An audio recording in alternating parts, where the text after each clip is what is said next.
Welcome to my YouTube channel commerce for you. ये हमारा Indian partnership act का video 2 है। वीडियो 1 ऑलरेडी हमारे चैनल पर अपलोडेड है। ये वीडियो सीए फाउंडेशन जून 2024 दिसंबर 2024 के लिए रिलेवेंट रहने वाला है। आइए शुरू करते हैं। आज हम पढ़ेंगे पार्टनरशिप का difference from other forms of organization. पहला है हमारा partnership versus joint stock company.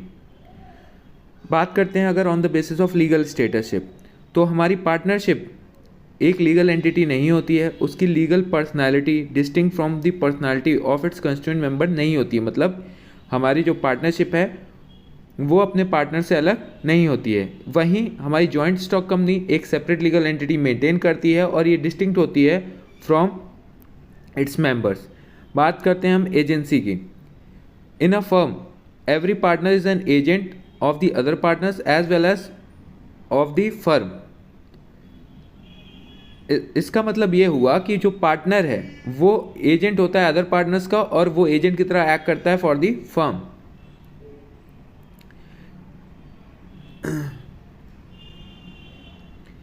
In a company a member is not an agent of other members और the company, his actions do not bind either.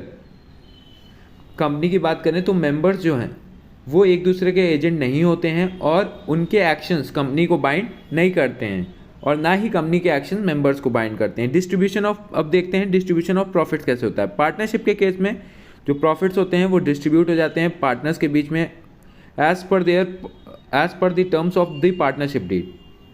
लेकिन बात करें अगर company के case में तो यहाँ कोई भी ऐसा कंपल्सन नहीं होता कि प्रॉफिट डिस्ट्रीब्यूट होंगे मेंबर्स के बीच में।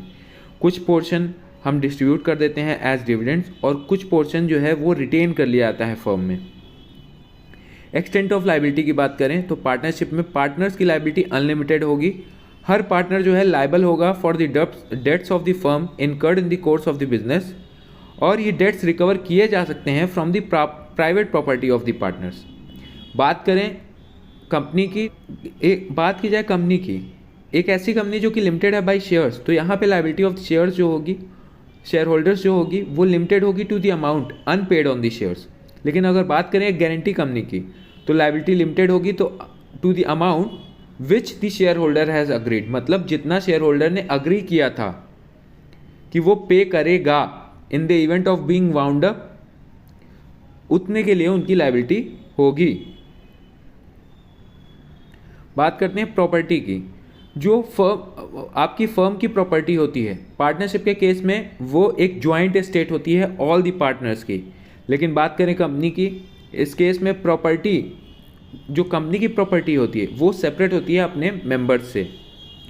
ट्रांसफ़र ऑफ शेयर्स की बात करें तो पार्टनरशिप का शेयर जो है वो ट्रांसफ़र नहीं किया जा सकता without the consent of all the partners. बात करें कंपनी की तो कंपनी में एक शेयर होल्डर अपने शेयर्स को ट्रांसफ़र कर सकता है subject to the provisions of the articles. और अगर बात की जाए एक ऐसी पब्लिक लिमिटेड कंपनी की जिसके शेयर्स कोट हो रहे हैं स्टॉक एक्सचेंज पे तो वो फ्रीली ट्रांसफरेबल होते हैं। मैनेजमेंट की बात किया जाए, अगर कोई एक्सप्रेस एग्रीमेंट नहीं है पार्टनरशिप में तो सारे के सारे पार्टनर्स पार्टिसिपेट करेंगे मैनेजमेंट में।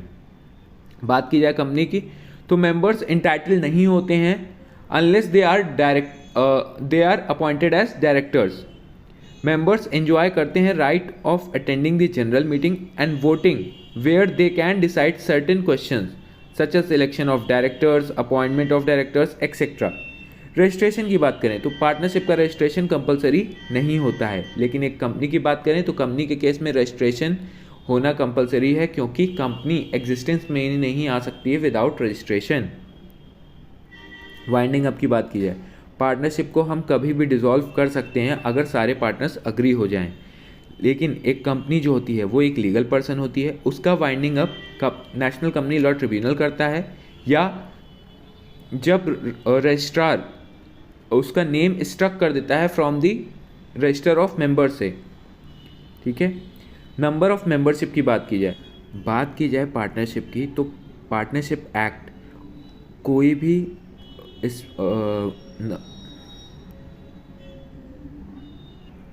बात की जाए पार्टनरशिप की तो पार्टनरशिप एक्ट कोई भी नंबर स्पेसिफाई नहीं करता और वो साइलेंट होता है मैक्सिमम नंबर ऑफ पार्टनर्स के लिए। लेकिन कंपनीज एक्ट 2013 बोलता है कि partners in any association shall not exceed 100, और जो कंपनीज मिसलेनियस रूल्स 2014 है वो रिस्ट्रिक्ट कर देता है प्रेजेंट लिमिट को टू दी 50। तो मैक्सिमम नंबर ऑफ पार्टनर्स किसी भी पार्टनरशिप में मैक्सिमम आपके हो सकते हैं 50। बात करें हम कंपनी की, तो एक प्राइवेट कंपनी में मैक्सिमम 200 मेंबर्स हो सकते हैं, लेकिन एक पब्लिक कंपनी में मिनिमम 7 होंगे, मैक्सिमम कितने भी हो सकते हैं। मैक्सिमम के लिए कोई भी लिमिट नहीं दी गई है पब्लिक कंपनी में। ड्यूरेशन ऑफ एग्जिस्टेंस की बात करते हैं। Unless there is a contract to the contrary, unless जब तक कोई कॉन्ट्रैक्ट ना हो तो एक पार्टनरशिप डेथ, रिटायरमेंट या इंसॉल्वेंसी ऑफ पार्टनर की वजह से डिसॉल्व हो जाएगी। लेकिन हमारी कंपनी जो है वो परपेचुअल सक्सेशन फॉलो करती है। परपेचुअल सक्सेशन का मतलब क्या है कि मेंबर्स में कम और go, but the company will go on forever. Members के आने या जाने से कंपनी पे कोई भी असर नहीं पड़ेगा। दूसरा, इसके बाद आता है हमारा पार्टनरशिप वर्सेस क्लब। हाँ, पार्टनरशिप और क्लब में क्या डिफरेंसेस हैं। बात देखा जाए तो पार्टनरशिप हमारा एक एसोसिएशन ऑफ पर्सन्स होता है जिसका मेन मोटिव होता है फॉर अर्निंग द प्रॉफिट। लेकिन क्लब एक ऐसा एसोसिएशन होता है जिसका ऑब्जेक्ट जो है प्रॉफिट अर्न करना नहीं होता है। इसका ऑब्जेक्टिव होता है कोई बेनिफिशियल पर्पस सर्व करना, जैसे कि improvement of health, providing recreation etcetera. Relationship कहा जाए तो पर्सन्स जो कि पार्टनरशिप फॉर्म करते हैं उनको पार्टनर्स कहा जाता है, और एक पार्टनर दूसरे पार्टनर का एजेंट होता है। लेकिन क्लब के जो मेंबर्स होते हैं, क्लब जो पर्सन्स क्लब बनाते हैं उन्हें हम कहते हैं मेंबर्स, और मेंबर्स एक दूसरे के एजेंट नहीं होते हैं। Interest in the property, partnership के केस में पार्टनर्स का इंटरेस्ट होता है in the property of the firm. Club के केस में मेंबर्स का कोई भी इंटरेस्ट नहीं होता in the property of the club.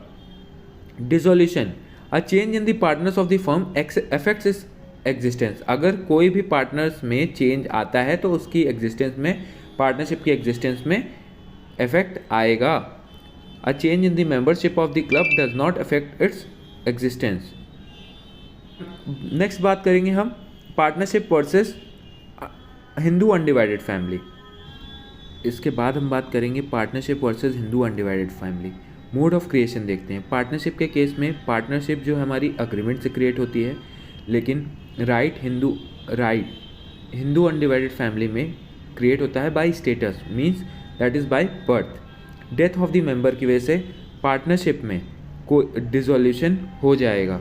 लेकिन हिंदू अनडिवाइडेड फैमिली के केस में अगर किसी मेंबर की डेथ हो जाए तो इसकी वजह से फैमिली बिजनेस का डिसोल्यूशन नहीं होगा। मैनेजमेंट की बात करें तो पार्टनरशिप के केस में all the partners are entitled to take part in the partnership business, मतलब सारे के सारे पार्टनर्स हमारे पार्टनरशिप में पार्ट ले सकते हैं, पार्टनरशिप के बिजनेस में पार्ट ले सकते हैं।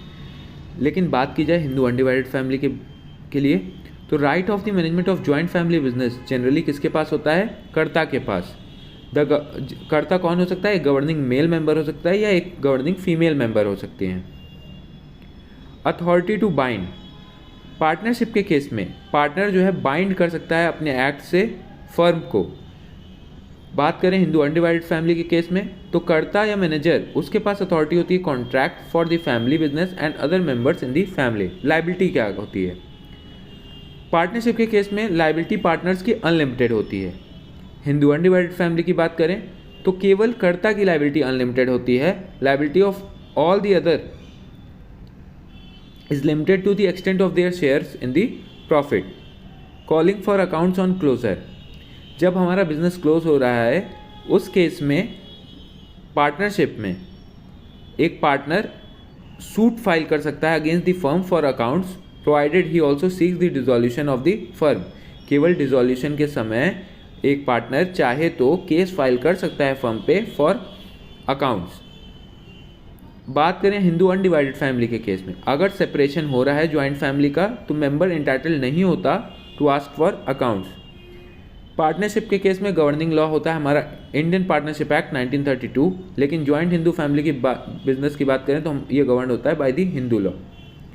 माइनर कैपेसिटी, पार्टनरशिप में एक माइनर को हम पार्टनर नहीं बना सकते हालांकि उसको हम एडमिट कर सकते हैं for the benefits of the partnership. In Hindu undivided family business a minor becomes a member of the ancestral business by the incidence of the birth. इनका कहने का मतलब क्या है कि हिंदू अनडिवाइडेड फैमिली बिजनेस में एक माइनर जो है अपने बर्थ से ही फैमिली बिजनेस का एक पार्ट बन जाता है। कंटिन्यूटी कहने का मतलब क्या है कि अगर पार्टनरशिप को देखें तो पार्टनर्स के डेथ से, इंसॉल्वेंसी से हमारा फर्म डिसॉल्व हो जाएगा, लेकिन हिंदू अनडिवाइडेड फैमिली कंटिन्यू करेगी जब तक ये डिवाइड ना हो जाए।